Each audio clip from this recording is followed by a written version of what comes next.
Risk Perception and Preventive Behavior by Shirish Dharak.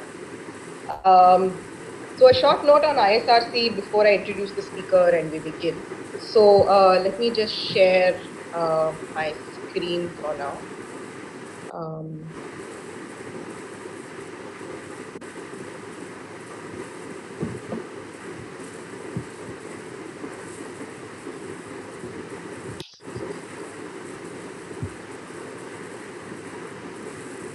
Yeah. So just a little bit about ISRC. So Indian Scientists Response to COVID is a voluntary group of over 500 Indian scientists working in various fields, both in India and abroad. What we do is we provide accurate science-based resources for everyone from the general public to policymakers and support evidence-based action during this pandemic. So this is our main website, and you can see all of the resources that we have. So I just want to introduce a couple of things that we have been putting out. So one of them is this thing called the Daily Life and COVID series. So it's aimed at the general public and has information that's curated and verified, and we have it in a lot of different Indian languages as well. So this is it should be accessible to pretty much anyone. Most recently, we started a new series aimed mainly at students and teachers, but also learners in general. And we have a couple of different things that we put out on that. The first thing is we have basic information about viruses, and these are often documents that are aimed at the general public, someone with just an interest in science and some background. We also have something about virus evolution that we've put up. We also, for teachers specifically and students, we have these exercises under each of these things. So you can look at various resources and use them in your online or other teaching resources. So the other thing is that we also have a modeling group, and they model specifically the COVID spread in India. And so this is information for healthcare professionals and scientists and people who generally want a little bit more detailed information. The other, so like this webinar, we regularly host a series of other discussions as well. And this week is actually pretty hectic. We have quite a few things coming up. Today we have this webinar, and then on Tuesday we have something about vaccines. We have something in summer on Friday. So just take a look at our website and please register and do join us. So with that, I think maybe I can introduce today's speaker and today's seminar. So today we have with us Shirish Dharak. He has a master's in population studies and medical anthropology and a PhD in demography. He's currently a senior researcher at Prayas Health Group in Pune. He and his colleagues work on evidence-based studies on HIV and sexual reproductive health and rights, among other things. Today, he'll talk about the adoption of preventive behaviors in relation to the control of the COVID-19 pandemic. He'll present an overview of approaches to understanding risk perception and discuss research-based highlights into people's perceived risk of COVID-19 and its implications during the pandemic. So some of his colleagues from Prayas will also be joining us for questions. We already have some questions from your registration, but if there are other questions, please post them either on Zoom or YouTube or whatever you're watching it on, and we'll get to them after his presentation. So just another reminder quickly to turn off your mics and videos. It just makes the streaming kind of easier. With that, over to you, Shirish, with risk perception and preventive behavior, implications for risk communication during a pandemic. I'm just going to stop sharing my screen so you can take over. All right. Thank you, Bharani, for that introduction, and also thank you, Ritika, and other team members at ISRC for this opportunity to present what we've been doing, and of course, thanks to everyone for joining it for this seminar. I'll just share my screen.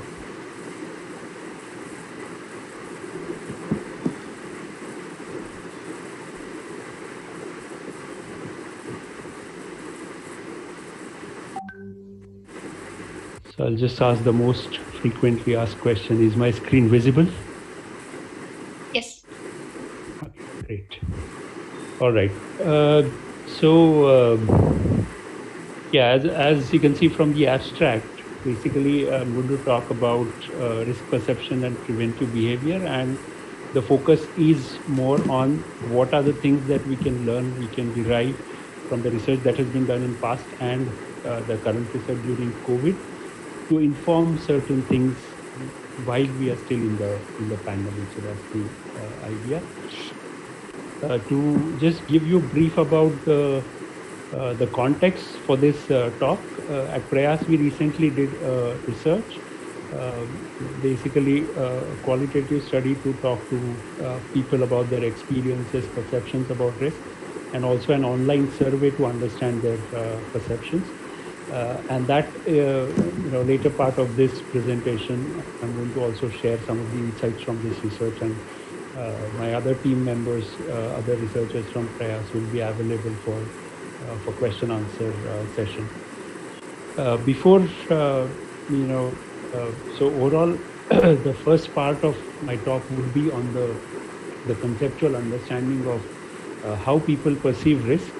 What are the important considerations for that? Then I'll talk about the observations from the research that we did, and as I mentioned, implications of that in the while the pandemic is still on. So before we actually go to the concepts and to the talks, let's start with something that we have been experiencing in our, you know, recent daily either news or real life experiences. On top left, you see an image from a beach in United States where the infection is very high. People still, without considering about social distancing, or they want to go to the beach and want to experience that part of their life. Other two images from India, not very uncommon again. We are seeing it as the unlocking has started. A lot of people out there on the streets, and with different variations in the way they're using masks and other protective. This is not to say that everyone is doing that. Of course, there are people who are regularly following all the advisories, are taking precautions, but we do know that there is a significant difference in the way people perceive risk and in the way they respond to this risk. And that is, so this talk is basically it's an effort to go a little bit further into understanding why this must be probably happening. So, to talk about actions or to understand the actions of behavior in terms of whether to use mask, use it regularly, maintain social distance, all these actions that we observe, there are certain things that we need to understand before this action or the decision to take that action is taken. And one of the important thing is how much people perceive the risk of acquiring a particular disease or any risk for that matter. And especially in the context of pandemic, that largely is influenced by the way risk is communicated to people. Okay, and uh, I'm, I explain this process in a reverse direction, because what we observe mostly is the actions, the behavior, but we also need to understand the process behind it. And I'm going to just briefly highlight some of the important aspects about risk communication and risk perception before we actually go to the action behavior related part of it. So, what is risk communication, or what do we understand by risk communication? So, one part is it is a real time information, advice or opinion from the expert to those who are facing the threat of different kinds of threat: health, economic, social well being. But the most important part of this, why risk communication? To basically enable people at risk to take informed decisions to protect themselves and their loved ones. So that's very important to keep in mind. And as we progress in the presentation or in the talk as well, we will come back to this basic intention or basic objective of risk communication to also gauge whether that is being fulfilled or not. And if it fails, we know that there could be frustration from both the sides. From the side of people who are communicating, they end up feeling that people are irrational, they are ignorant, and for people it feels that they're not being transparently communicated about the risk. Certain risks are underestimated to benefit certain groups of people, and we are witnessing everything that is unfolding on these domains right now. So it's a very crucial aspect of management of pandemic or disease spread event. When we talk about risk perception, and particularly in the context of COVID, there are a couple of two things I feel are very unique to this pandemic, or that has significantly affected the way risk is communicated and perceived. One of the important aspects we all know is a significant spread or penetration of social media and other means of communication that people have, which I think in previous pandemics of this scale wasn't there. So that is a major aspect that needs to be kept in mind. And the second aspect is what we are seeing now is a lot of scientific information, so to say, is directly coming in public domain without proper scrutiny from the scientist community, what is generally considered as a peer review process to look at if the methodology is appropriate, if the objective is right, if the data collection process was appropriate or not. And that has also led to a different kind of perception communication that is happening. So I think these two are quite unique to the COVID pandemic when we try to understand the way risk is communicated and perceived. The other aspect about risk communication that we need to keep in mind when we are trying to assess people's behavior or understand people's behavior is when risk is communicated, or if a risk event happens and someone communicates the risk about it, just such as government or media or expert, it's not perceived in the same way by everyone to which that message is addressed.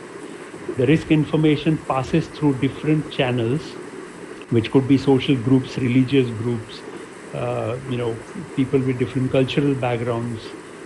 Through these channels, it passes to an individual level, and again, different people have different sort of cognitive interpretation or biases or personal experiences about things. And then after filtering through these different stations or channels, the risk is perceived and the decision about a particular action or behavior is taken. And this is what is called as the amplification or attenuation of risk from the point of communicating to actually converting it into action or behavior. Just to give you an example of how people take decisions when risk is communicated or the way it is communicated, I'm just using an example of what is called as a framing effect. So this is a classical experiment done by Tversky and Kahneman in 1981, and the situation was they provided this situation to a group of people who had to make a choice about a program to manage a disease outbreak, and people were provided with different options. The first set of options were two options which were positively framed. The first option was program A, if adopted, 200 people will be saved. So very certain framing of positive framing of an option. Option B was 1/3 probability that 600 people will be saved. So basically, more riskier framing of the same option, but still it was framed in terms of people will be saved. And then there was another set of options that was given to people, which was more negatively framed. So if program C is adopted, 400 people will die. and if program D is adopted, so again, first option, option C was more certain, and option D is more riskier, or expressed in a different way, but still expressed negatively in terms of number of people who die if you opt this option. So logically, all four options are equivalent, but they're not transparently equivalent. So they do appear different too in terms of the impact it could have.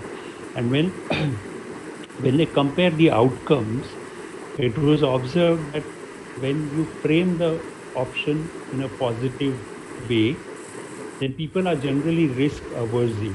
So 72% of the people they chose more riskier, they chose the certain option over the riskier option. So they did not want to take any risk when the outcomes are perceived positive. Whereas if the outcomes are perceived negative, people are more risk seeking. So if there are 400 people who are definitely going to die, then people are more likely to go to a more riskier option to take take the chance. And this is very important finding, and that has also influenced several health messaging aspects. Yet we have to see a lot of percolation of these kind of understanding in the way risk is communicated in our context. I think it's a very important insight that can actually affect the way people perceive their risk and ultimately the decisions that they take from it. When we talk about risk perception, it may appear that okay, people actually do a calculus or do a sort of analysis of these are my risk factors, these are my mitigating factors, and if the risk factors are less than the mitigating factor, then the risk is acceptable. If it is not, then it is not acceptable. But unfortunately or fortunately, I don't know, but most of the time people do not do this extensive kind of analysis of risk when they are taking a decision. And again, this is Slovik and Kahneman who proposed and suggested through their research that people use two systems of thinking. One is more analytical thinking, where you actually assess the probabilities, the chance, and everything, more rigorous, so to say. And the second is the second approach is more experiential or more, so to say, heuristics based approach. It's some kind of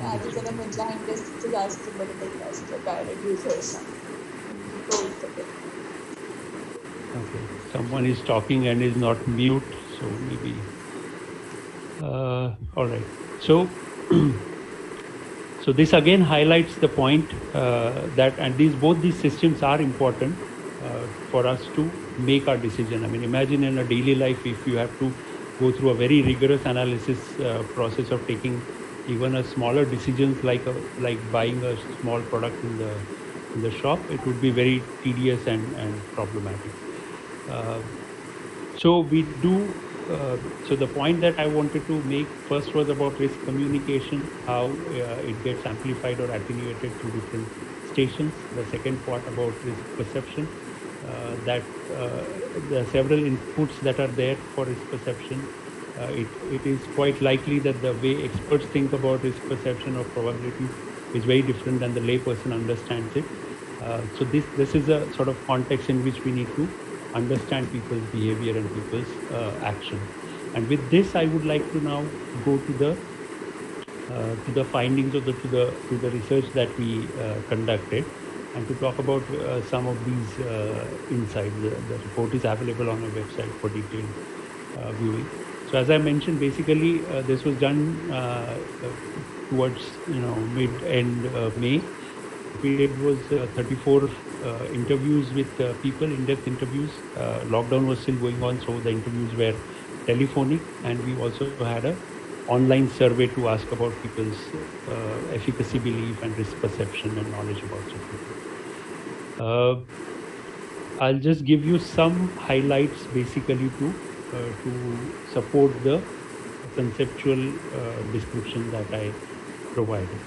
When we spoke to people, one of the important or a most dominant response that we got was that of a fear. So there was a lot of fear in media, and you can also see from this particular quote of a 44-year-old woman who was diagnosed to be COVID positive. She was asymptomatic, but at that time, because of the policy, she was isolated in the hospital. And she was very surprised when she went to the hospital that no one is sort of rushing to her, no one is putting her in the ICU or on ventilators or whatever the image that she had from the media. So basically, again, highlights the point that how people think about or construct reality based on metaphors, images, and narratives. And that came from different sort of quotes and experiences of people. How the selective and sensationalized information has led to more fear of death, discrimination, or have misled expectations about treatment. Couple of other prominent things that also came through this research was the behavior that people were adopting for health promotion. Of course, suddenly you see a lot of people engaging into things that will boost that they believe that will boost their immunity or keep them healthy. But there was also a possibility of going overboard. You know, some people reported that repeated use of certain substances that has led to more throat infections and other problems for which they had to go to the hospital.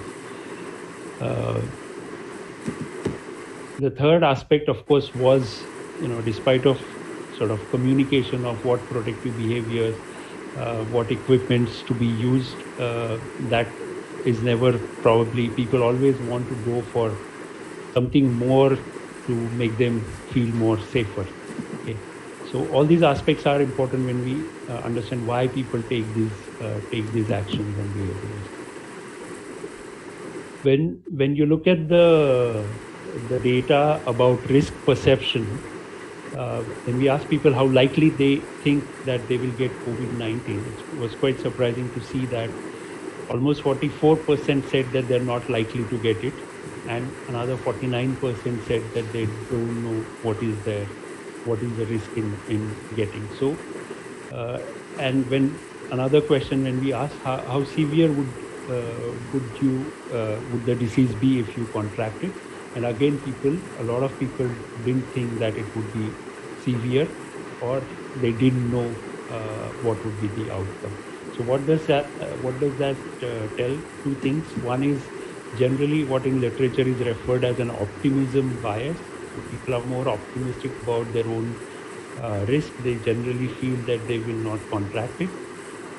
And especially in this context, even after, let's say, 2 months of bombarding of information, people were not sure what is their risk, and that uncertainty and denial of risk can lead to a fatalistic attitude or a false sense of security when it comes to taking particular actions or behaviors. The other aspect also highlights how people perceive risk differently. Is the finding when we ask people what are the activities or what is the perceived risk of transmission from different activities, and activities which are similar in nature, for example going to office or going to some other place with a similar level of interaction, are perceived very differently in terms of whether the risk is higher or lower in that sense. And also just to highlight that point of how risk perception affects based on several other cognitive and other socio-cultural factors, is the quote of this person who again was diagnosed as COVID positive, but he was in shock because he said that I always followed all the precautions.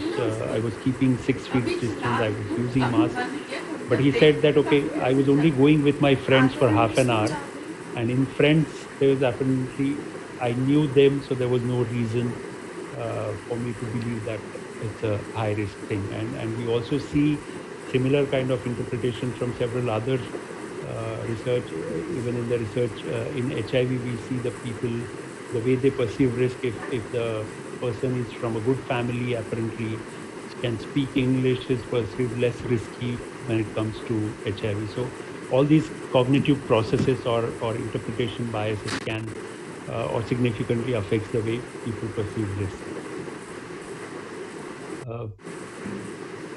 This quote again from an 81-year-old woman who was living alone, who said that, despite of this communication, that older adults, older people are at higher risk of acquiring or rather higher risk of experiencing a more severe disease. She said, I don't perceive myself at risk. I have not done something wrong, and therefore I don't think there will be anything wrong with me. So again, these beliefs or fatalism is an important predictor of risk perception.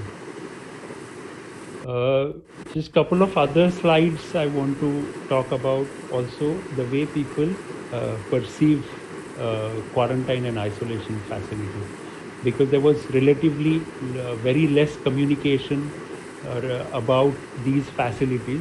Where are these facilities?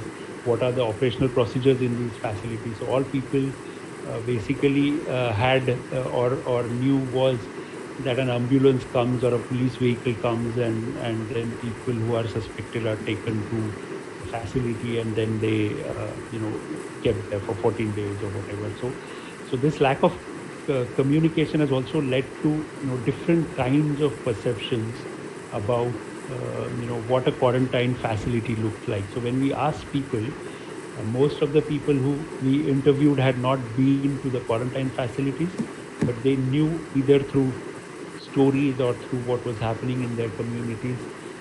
So we asked them, okay, what do you think is a quarantine facility, or what does it look like? And people said that, okay, most of these narratives that they had about this facility were very negative. It's like a jail, or you're alone in a closed room. There are no facilities out there. So these perceptions also lead to a very negative reaction when you're actually required to go there, and that again lead to sort of avoiding that particular behavior or action, and non-disclosure and so many other issues related to that.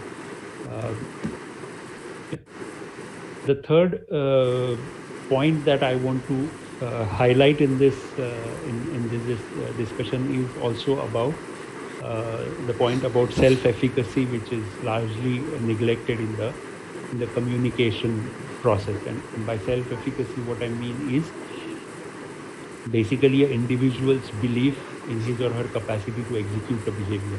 There are a lot of previous studies on different diseases have shown that for people to adopt successfully any particular behavior, they need this belief that they can do it. So that self-efficacy beliefs are really important when it comes to behaviors. And in the research, we looked into this relationship of how risk perception and self-efficacy is related, and there are also theoretical models about these risk relationship of risk perception and self-efficacy, and especially in the context of fear. When people perceive a lot of fear, how does self-efficacy play a role?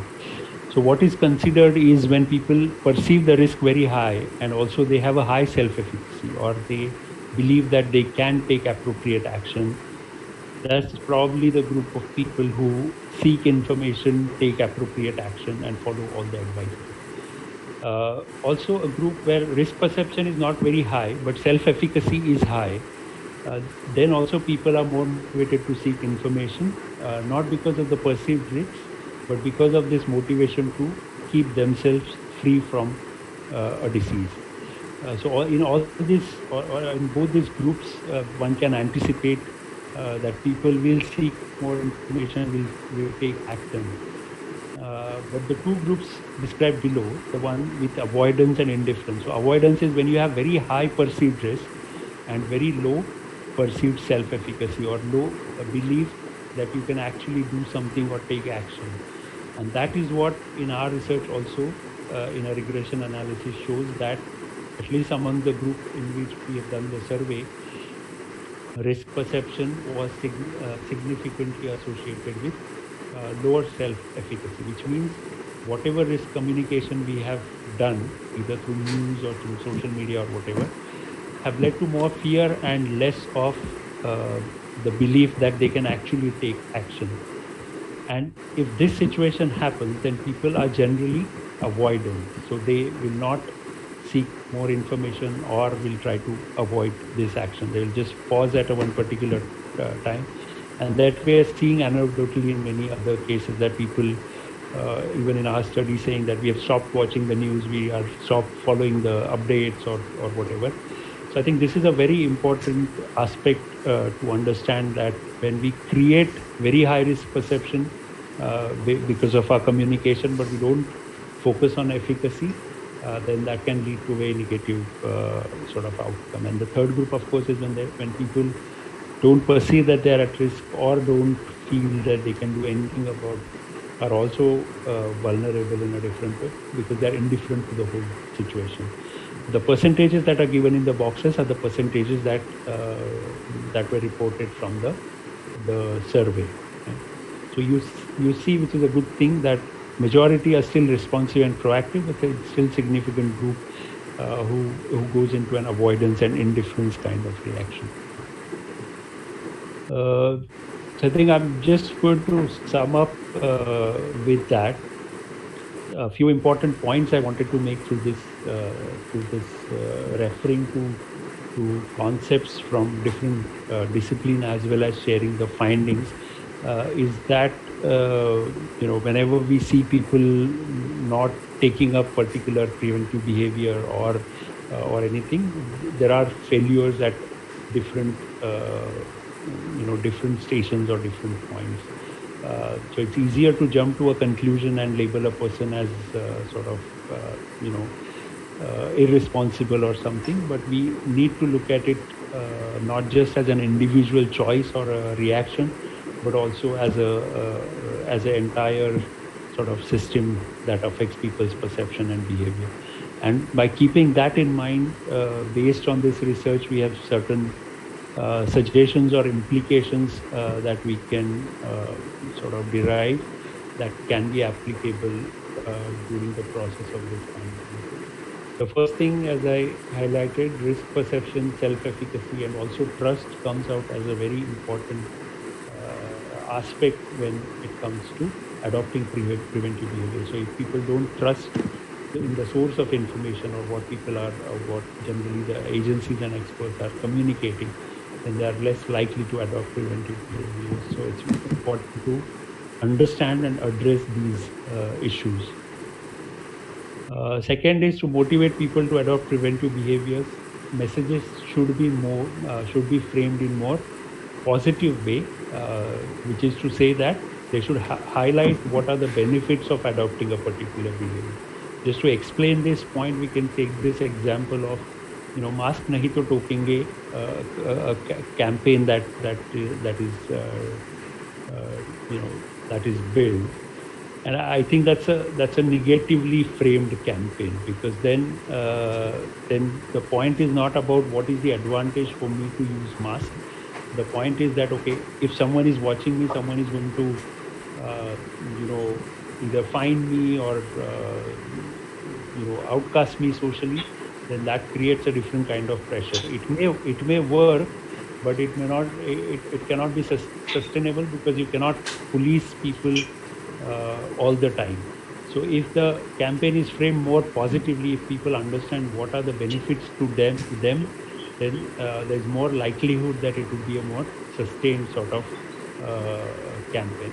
It's also possible that this kind of negative campaign gets translated into very different way based on who is sort of policing and who is the group, what is the power dynamics within that group, how vulnerable that group or individual is. All sorts of things can happen. The other insights or implication is, especially given now the limited role of social media and also the possibility with unlock down or begin again to interact with people, it's very important to establish dialogue with people or involve people in this communicating process.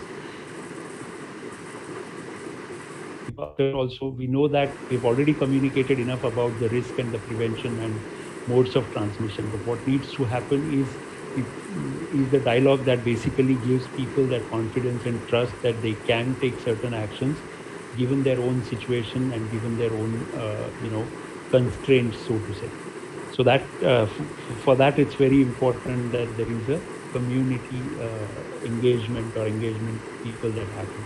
There could be several strategies to do it. For example, people who have recovered from COVID can be part of this education campaign in their own neighborhoods. You can think of involving community leaders, influencers, several other approaches that has worked in mobilizing the community or basically engaging the community in this process. The other insights that we can consider is definitely because of this fear or lack of communication on the availability of or the procedures of quarantine facilities or isolation facilities. There is really a urgent need to establish those communication channels. People need to know what exactly happens there, so that they're not very scared or doesn't have a lot of anxiety when they need to go there. And it's especially relevant when we know that the infection or the cases are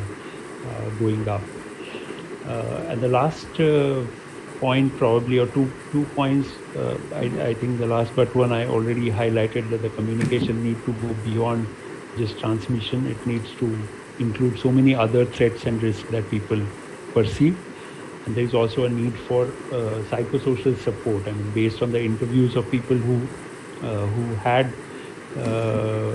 COVID, we definitely feel that there is a need for some psychosocial support to people who are in isolation facilities or who have been diagnosed with COVID, in order to address their concern.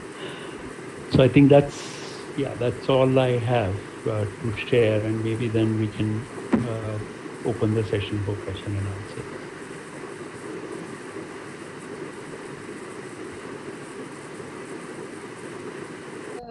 Hi. Yeah. So thank you for that lot of interesting data and information about how people perceive and recognize risks.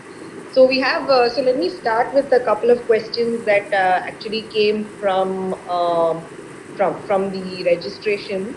So one of them was, what are the implications, and can you maybe talk about whether or not government bodies, scientists should hold back information or give out, to help people perceive risk better? Is that something that you recommend? Is that something that people do generally? And how do you see that in this current pandemic? Okay. Yeah. So as I mentioned, my other colleagues are also there, and they will chip in or they will take up certain question. I'll just respond to this. Uh, Basically, I mean, holding on information. If we look at some of the slides, the way information is should be provided can differ based on different stakeholders or different audience. I mean, even in the ISRC website, you mentioned, okay, this is the information for scientists, for modelers, which requires probably even further information or more detailed information, whereas the information for lay population could be different or could be framed differently. I don't think holding back information is really the answer, or is really going to resolve it. But you need to understand how do you frame the information so that the original objective of communicating that information is achieved. But there should be transparency. There should be also the way governments or experts are deriving this information, converting it into simple language needs to be transparently available for people to make sense of it. So just actually, there's another question relating to governments that kind of fits in nicely right now. So do you have some research or some data on how the general public sees information that comes from governmental bodies, and how that kind of mitigates how they respond to the information or the risk or something like that? Yeah. So in the survey, we had also asked a question if they trust the information that is coming from government source, and 70% of the people said that they trust the information, while 30% people were, either they don't trust or they were not sure about it. And previous research as well as in our own research, it was shown that if people don't trust the information that is coming from government sources or experts, it reduces their efficacy, or it reduces their ability to take action. So it's a very, very important aspect that has been highlighted in previous research as well as our research, and hence in the recommendation also it comes that uh, it's very important when more local actions are taken, uh, this trust element is addressed, is understood, because there could be mistrust about so many other aspects. For example, there could be high trust in the way government is communicating about information related to prevention and what needs to be done. But there could be very low trust in terms of information about availability of drugs or COVID care centers and isolation centers. So I think that needs to be addressed properly. It's a very important aspect. Um, so I think you had a slide earlier where you had those four different levels and how the information and risk goes down those levels. So is there some idea of how much is kind of communicated successfully between each level? I mean, uh, is it decreasing by a lot when it goes from the government body to your whatever cultural body that you get your information from? Is there a lot of information that's lost in those steps, or is it mainly communicated effectively? Yeah. So I wouldn't say whether it's lost or what basically the point is how it gets interpreted differently. Okay. So when you talk about let's say a probability of transmission from surface to human, how different people, a vegetable vendor or a person working in a health facility to other groups, how they differently interpret that and try to adopt in there. So it's not the loss of information, but it's the meaning that is attached to the information that sort of ultimately leads to this, whether the people perceive it in more positive way or they're more scared about it and they're not taking action or they're trying to avoid it. So I guess this is related to you were talking about there are different types of people where there's low risk but high ability to deal with it and things like that. So are there different ways to reach out to these groups of people, or is there a one kind of message or messaging that one can use in a public health scenario to get to all of these different types of people? Yeah. So, I mean, these are conceptual types. Of course, we will see different types of people within a same community as well. What it basically highlights is, uh, you know, only a singular approach of communication might not work. Especially throughout these, we have been using news and social media based approach, but if people don't feel confident or if they don't feel that they can do something, then probably more engagement with people is required. So the lower two groups of those who are avoiding it or those who are indifferent would require different approaches to, and which would largely be more personalized, tailor-made, context-specific approaches than more generic approaches that will work better. So there are a couple of questions that are coming in about testing as well as what you're talking about in terms of this quarantine and how people think this works. So is there a space, or do you think it helps for people who've been through testing or gone into quarantine and come out to talk about it, and what would be the best mode to get that out amongst the public? Because it seems like uh, I mean, we don't know what goes on. A lot of people don't know what goes on in these quarantine centers, which generates fear and. changes sort of how you perceive this. So, I mean, how do we kind of talk about that, and where do we, what's the best way to kind of deal with that kind of fear, Right. the unknown? Yeah. Maybe my colleague Ritu, would you like to take this question? Yeah, sure. Am I heard? Yes. Yeah, we can hear you. Yeah. So, basically, the first point I want to make is people who have experience have gone through the disease and also the healthcare access related part. These people talking to more people is a very important way of communication because somehow the there is more authenticity to what is being heard.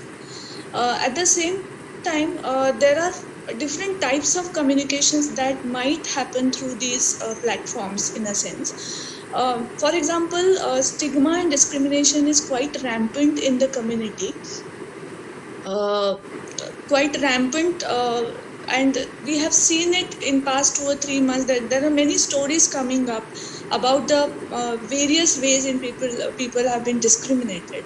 But if the focus of the entire communication is very much on this negative aspect and not on the positive aspect, because we know there are so many stories where people have helped other COVID patients, and there is, rather than stigma, there is support, and maybe then the media should highlight on this positive aspect also, because in a way people learn from these stories and they choose what to do and what not to do. So a supportive kind of story which has happened in the past and that has been shared in the media or news channels, then I think it's more useful rather than only emphasizing on the negative part of it. And in that sense, the stories about when a person has gone through the entire disease and have successfully come out of it, and what are the phases through which the person goes, what kind of care that the person needs to be taken, these stories strike a good chord with the audience, and in that sense they should definitely will play an important role. It's not just stories coming out in news or print media, but also people sharing it within their smaller groups and within their WhatsApp communication channels. I'm done. Hello, Vinay here. Can I just chip in from Prayas Group?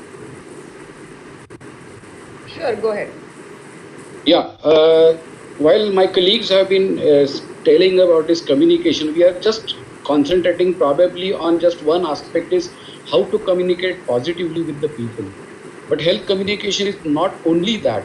Now, if there are some positive stories about the quarantine facility, but the facility is not up to the mark everywhere, then that kind of a communication also, so that there is no difference in the experience of people who are narrating a positive story, but when one lands up into a kind of a quarantine center, the experience is not so.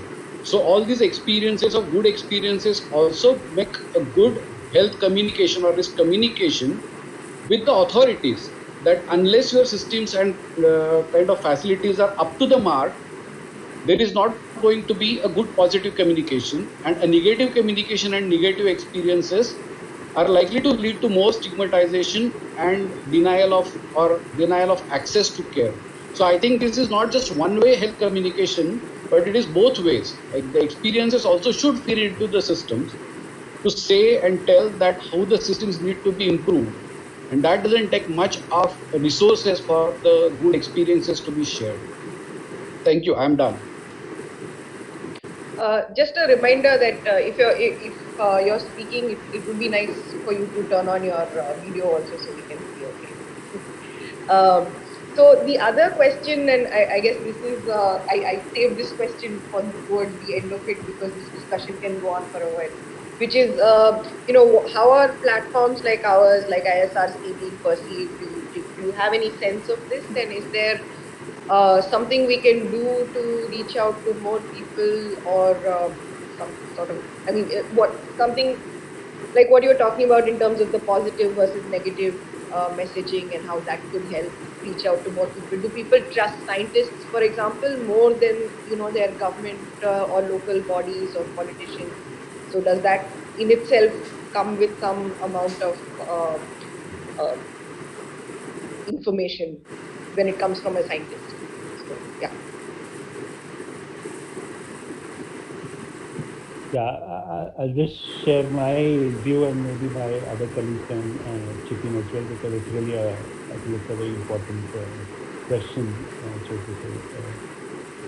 Of course, these, coalitions or forums like the ISRC are very important, and can play a very important role in health or risk communication as well.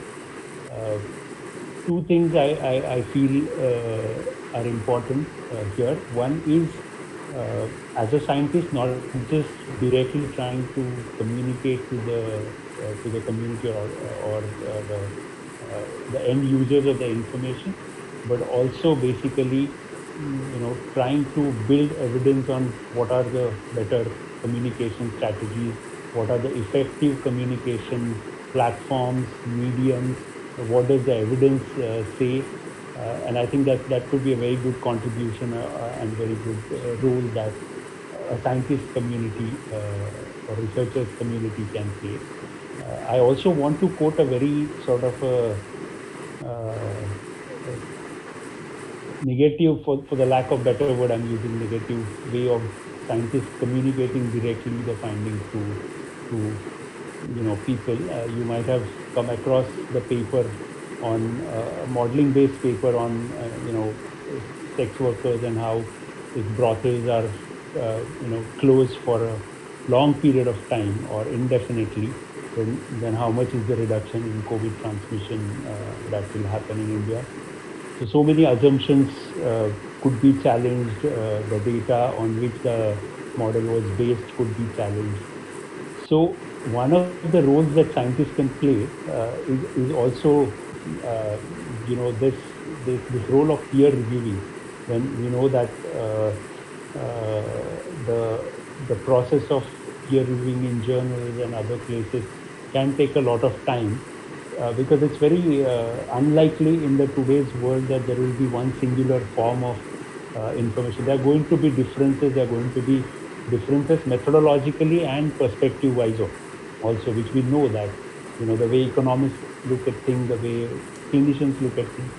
But when we keep the community's interest at focus, at center, and different people try to translate this conceptual understanding, and also question it, I think that could be a very important role that platforms like ISRC can play. Maybe others wants to say something. So I think you kind of alluded to this a little bit. Sorry, I'll let you speak. I just wanted to tag Yes, on yes. one question to this. Ritu, I think, wants to say Yeah, something, but just I let me just want to tag on add. one question to this. So I think you talked about it sort of earlier in the talk, where now there's all this information that comes out, right? Like all these archive papers that you see that are posted on Twitter, and even, for example, the CDC website a couple of weeks ago had this whole thing about it's not really communicated so much through surfaces, and then they had to kind of backtrack on it. So I mean, there are, for lack of better word, like sort of a negative way that this is this amount of information that's coming out directly from scientists to the public. Right. So often these research papers are not that easy to read, and when they come out in the public domain, it's not clear whether the general that's helping or not. So I just wanted to tag that on to kind of this question of how can scientists kind of be better involved here.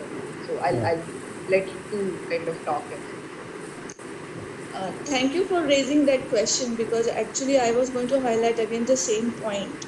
Because as scientist community, I think we are in a very crucial position, in the sense we can communicate directly not only to the policymakers but also to the communities and the important community holders, community stakeholders. So when it comes to talking with the policy level or decision level people, I think our approach at this point in time should be that we have more communication and better communication with the local decision makers, because one important aspect of this COVID epidemic is its heterogeneity. So the epidemic is not in the same stages across the country, and each of the geographic areas, suppose we come from Pune, so if I talk of Pune city, it has its unique challenges the way the epidemic is evolving, and the solutions also will be looked after considering this local context. And so the scientist community need to have better communication with the local decision makers and the policy makers, whether it is at city level or at the village level or at the state level. And the very important point that you just mentioned was about this uncertainty of the scientific literature that is coming in right now. And many people, including scientists themselves, are not really in a position to correctly see through all the information that is being bombarded on us every day and night. I'll give a very quick example of BCG vaccine, because these papers about this BCG vaccinations came out in around March and April, and there was a lot of chaos even among educated scientific community, because interpreting that scientific information, epidemiological understanding is not very easy. So as I think Shirish mentioned, this peer review process is important, but also translating these uncertainties not only to the public but also to the local decision makers is very important, because we are seeing that a lot of decisions are being taken just out of ignorance to understand the scientific uncertainty associated with all the evidence that is coming in. The second point I want to make is, when we are talking as ICRC group, when we are going to talk with the local communities or community stakeholders, we need to have a better judgment about what do we tell. Because if we start talking about how much time the virus stays on surfaces, that creates a lot of panic among people, and people, it actually creates a phobia about transmission. So rather than concentrating on close contacts through which this we are detecting these family clusters, people are still stuck with taking precautions about washing their hands when maybe it is not needed to use so much of sanitizer all the time, and using sanitizers to clean roads and buildings, etc. So I think that kind of communication, what facts do we tell? And I think we are in a great position to have this kind of dual communication, talking with the policy makers as well as with the communities. And So maybe we can, the final thing that I wanted to kind of find, this was a question that came up during in the registration, and so maybe we end with a slightly silver lining, which is that do you think that the way that so what's happened with communication and all of this with this new pandemic, do you think that changes how people see public health, and are there better channels as a result of this pandemic open between public health professionals and the general public? Do you think there's something that people are more aware of things that they should do, and how public health affects their daily life? Because yeah, that maybe something nice that would come out of it. Yeah, I mean that's definitely one aspect that a lot of people. I mean, for last at least 3.5 months, health has been on the top priority of everyone. So that has never happened. So that's a very positive thing. But what is more important is the role of people like, or groups like ISRC or other researchers and groups to take it forward. This has just led to one sort of change event where people are more receptive. They want to know more. They are more receptive about understanding the processes. They are probably more receptive or understand the role of public health system in the management of public health, because they're seeing what is happening with private healthcare and the cost and everything else. They probably are in better position to realize that how important it is to increase the health expenditure, the budget and everything. But it's I think would be just too simplistic to assume that this would stay and people would continue to have that as a priority, and things would be just happen on their own. There will have to be a lot of sort of creative communication to policymakers, to to different decision makers at different level, mostly also highlighting the role of government, public health, decentralized planning, and therefore I definitely feel groups like ISRC have much better or much required role to play in a even beyond COVID and a long-term sort of process. There needs to be more such groups to really make public health uh, that important and people-centric as well. What are the lessons that we are learning from the pandemic? How we can respond, because it's also uh, unlikely that this is the only thing that we are facing as a threat. There's so many threats, health threats that will be there in future. So what are the mechanisms that we put in place? How we can respond to it? How we can keep that priority? How we can involve people also in the planning and decision making processes? I think someone has to steer that work in order to get the possible benefits of putting health in people's mind in this particular time. Yeah. Hello. Hello. Can I have a few words? Vinay here. Hello. Sure, if it's quick, we're about to kind of close up. So if it's Yeah. Just last few words. One thing is that whole narrative of health communication actually all the time keeps on feeling that people are the recipients of the information or education or something. But major shift in the kind of thing has to be that people are major stakeholders in creating the material also. So they should not be just recipients of the information, but they would also like to be participants of the kind of systems they would have. And second thing, the whole premise of this public health has to be centric, democratic, transparent, and rights-based. And I think if these principles are applied to not only COVID communication, but as I was saying in the end, for the whole communication about the public health in our country, I think we are in the best position right now actually to take it forward, because there has never been such a kind of a collectivization of the scientists and the whole community against a particular health threat. So that is my probably to Penny at the end of the talk. Thank you. Shirish, is there anything else that you'd like to kind of add to that? And otherwise, we'll kind of, or if there is anyone else from the Prayas group that wanted to kind of add to any of these comments.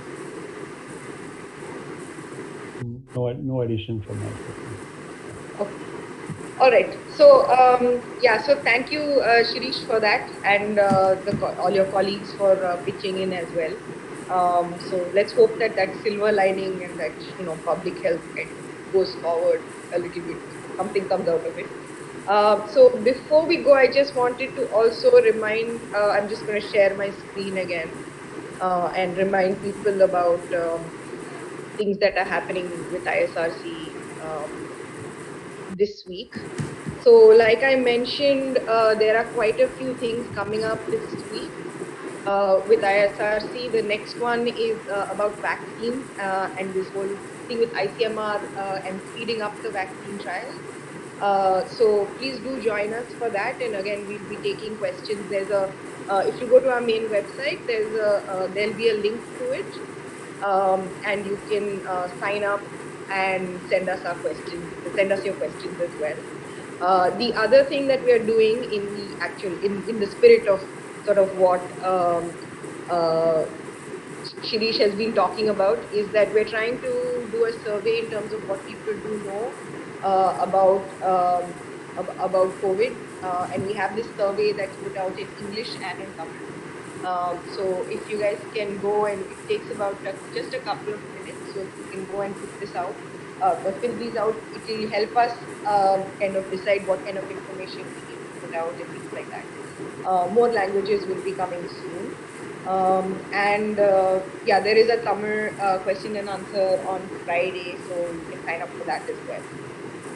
So other than that, I just will encourage you all to check out our website, and if there are students or researchers or anyone who would like to volunteer to kind of help out with ISRC, we're open to volunteers. You can email us and get in touch with us, and we'll kind of put you into all the various different groups that we have actively working on information right now. So thank you, Shirish, again, and thank you all for. Thank you.